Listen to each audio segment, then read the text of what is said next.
All right. Get my witchiness intact here. How are you today? Yeah? I love your costume. So welcome everyone to the National Museum of the American Indian, and what we are doing today are scary stories, and these are all stories that were told to me by my friends and my family. These are all real stories. None of these are stories that have been made up. These have actually been told to me by people that I know. My name is Rachel. I'm Cherokee from Oklahoma, so some of the stories that I'm telling you are going to be from my culture. I also grew up in the Southwest in New Mexico, so I also have some scary stories from out that way. So I thought I might just start by kind of seeing what kind of stories seeing what you think about some of these stories. So anyone have any questions for me so far? No? All right, we are doing a live webcast, so you might wave to all the folks out there in the interweb.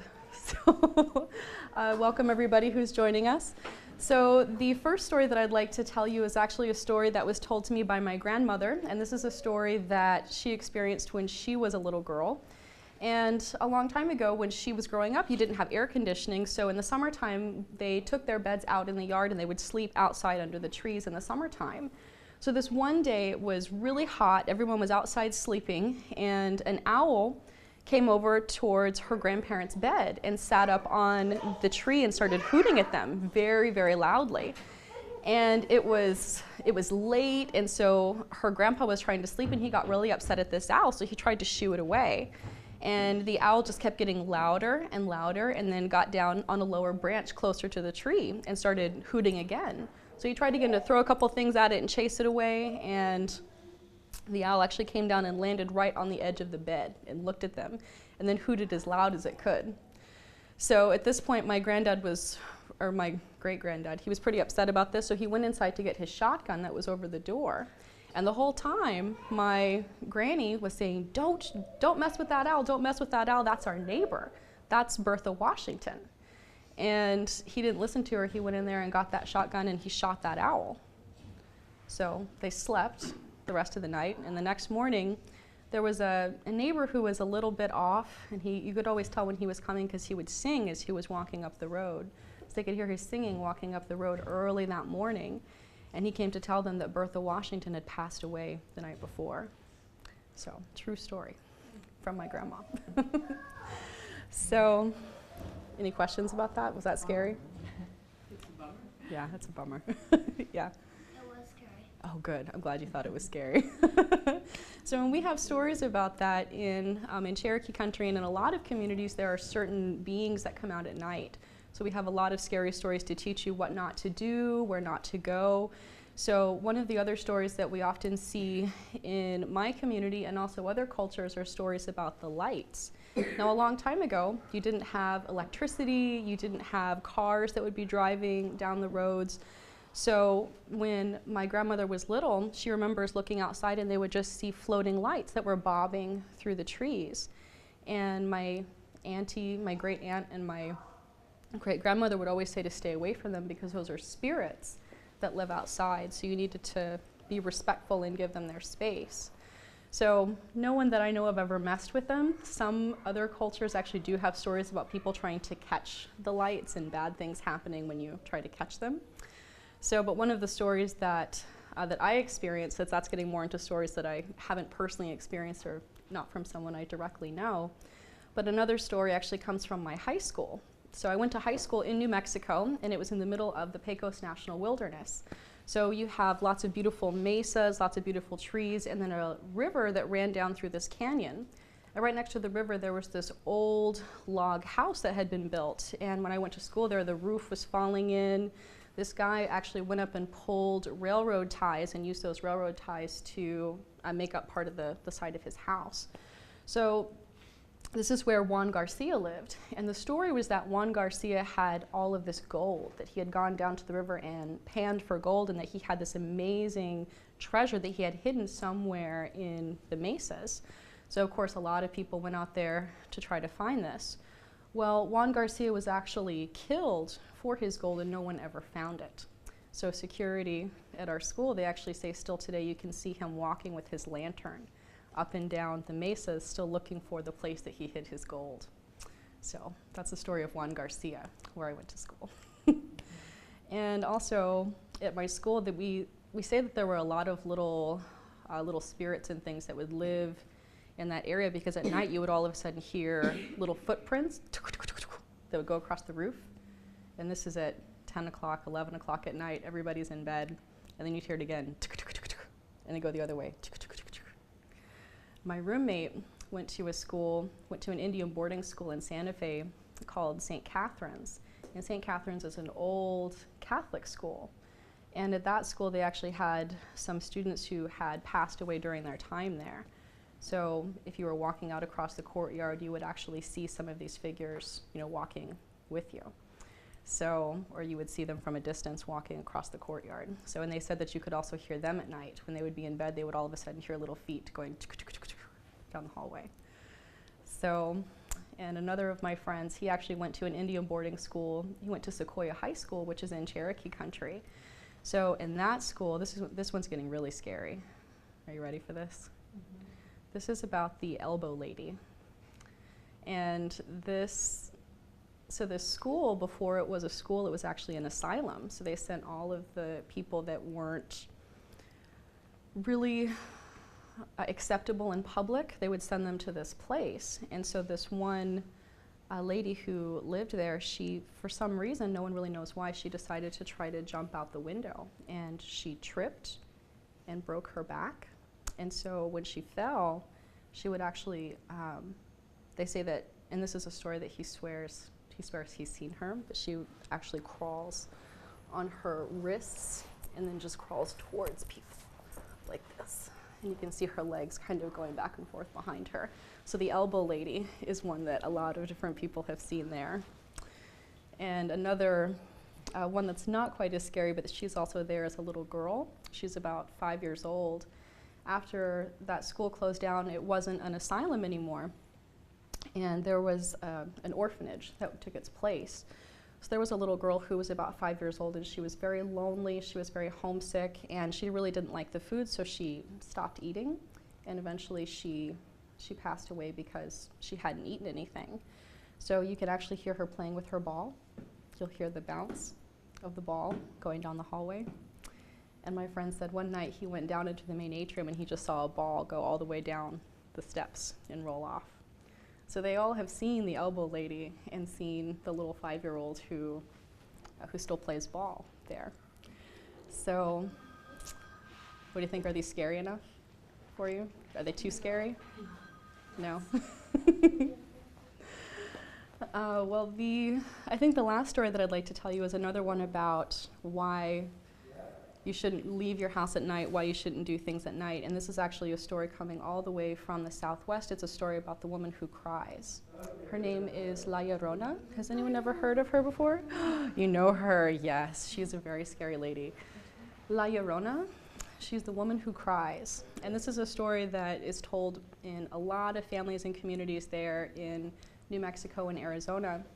And basically there was this beautiful young woman who everyone was in love with in this small town, and everyone wanted to marry her, but she thought she was too good for all of the men who lived there. And one day this handsome stranger came riding into town and she fell in love with him. And they got married, and he continued to ride off and have his adventures in different towns, and he ended up, having lots of other girlfriends on the side. So she was not very happy about this. And she did have 3 beautiful children with him. She had 2 boys and a little girl. And I can see you're already scared. I know the story. This is a scary one. And so one day he came home and he told her that he did not want to be her husband anymore, that he wasn't going to come back ever again. And she was so angry. She went into a blind rage and she took her children down to the river and she threw them in. And after she threw them in, she realized what she had done, and she started crying, unconsolable. She started walking up and down the river looking for her children and crying and calling to them. She never could find them, but during the night she tripped on a rock and fell and hit her head. And that's where the townspeople found her the next day. So they say she still walks up and down the river looking for her children. So if you're a little one and you're out at night walking along the river, La Llorona, you'll hear her crying coming up the river, and she's always looking for children to take back home with her. So watch out for La Llorona. So what do you think? Do you like my stories? Yeah? More stories? The bicycle story? Oh, okay. So in a lot of Native cultures, you have stories about a Sasquatch or this furry man, half animal that lives in the forest or lives in the swamps. And we actually have a version of him in Cherokee country. I guess in Cherokee country, he looks a lot like a werewolf. And so once again, my friend swears that they actually saw him. There's a haunted trail that goes out behind Sequoia High School. So they were out trying to make a haunted trail for Halloween, and they saw this big wolf man stand up and kind of follow them for a little ways, and they said that there was a coffin that was floating behind him. So they all thought it was, fun, and it was great. They thought it was part of the Halloween trail, and then when they got back, they realized it wasn't. So they didn't use that part of the trail anymore. But when you go up to Seneca country in New York, they have another figure, and they call him Hihat. So he has a tall hat, and you can always see his silhouette in the distance.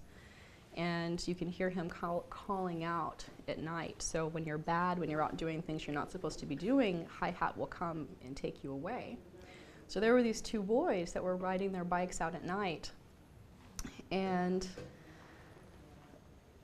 they were crossing a bridge, and they were racing as fast as they could. It was after dark, so they were pedaling fast across this bridge, and they saw a figure standing right in the middle of the bridge with a tall hat. And neither of them thought anything about it, but they decided they were going to be mean. They were going to clothesline him. So they connected arms like this, and they pedaled as fast as they could, and their arms went right through him. So they kept pedaling as fast as they could, and kept going on the other side of the bridge. So when they got home, they told all of their relatives. They said, "Oh, we saw Hihat, we saw Hihat." And they said, "Oh, were you out after dark? Were you out doing what you weren't supposed to be doing?" So they told on themselves. But a couple of months later, one of those little boys was out riding his bike at night alone without his friend.